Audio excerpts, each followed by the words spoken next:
خدا کرے میری عرض پاک پہ اترے، خدا کرے میری عرض پاک پہ اترے، وہ فصل گل جسے اندیشہ زوال نہ ہو،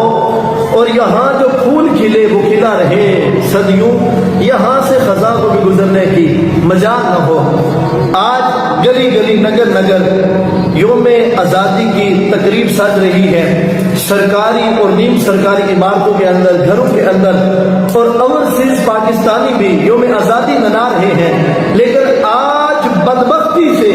ہماری اکثریت جو ہے وہ اس بات سے بے خبر ہے، لا علم ہے کہ یہ قربانی ہم نے، یہ ملک خدا داد پاکستان ہم نے کیوں حاصل کیا تھا، کیسے حاصل کیا تھا اور کس لیے حاصل کیا تھا۔ آج کا نوجوان جو سوشل میڈیا کا مجاہد صرف ایک جو وہ جشن آزادی کی پوسٹ سینڈ کر کے سمجھتا ہے کہ میں نے آزادی کا حق ادا کر دیا، آج اس کو کیا پتا کہ آزاد ماحول کے اندر یہ جو آسانی کے ساتھ ہم سانس لے رہے ہیں، آزادی کے ساتھ ہم اٹھتے بیٹھتے ہیں، چلتے پھرتے ہیں، کاش ہم نے کبھی دیکھا ہوتا ماضی کے جھروکوں میں جھانک کر کہ اس کی کتنی بڑی قربانی ہمارے اسلاف نے پیش کی۔ اللہ اکبر!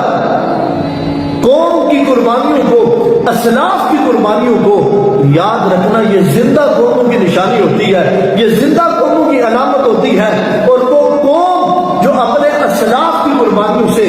منہ پھیر لیتی ہے، آنکھیں بند کر لیتی ہے، ان کو یاد نہیں رکھتی تو ذلت اور رسوائی ان کا مقدر بن جاتی ہے۔ جو آج ہمارے ساتھ ملک خدا داد پاکستان کے اندر ہو رہا ہے کہ مہنگائی کی چکی میں ہم پس رہے ہیں، ظلم و ستم کی چکی میں ہم پس رہے ہیں، ظالم اور جابر حکمران ہمارے اوپر مسلط ہیں، وجہ کیا ہے کہ ہم نے اپنے اسلاف کی قربانیوں سے سبق حاصل نہیں کیا، ہم نے اپنے اسلاف کی قربانیوں کو یاد نہیں رکھا۔ یہ کتنی بڑی قربانی تھی، 2 کروڑ لوگوں نے اپنا گھر بار چھوڑا تھا، 10 لاکھ لوگوں نے اپنی جانوں کے نذرانے پیش کیے تھے،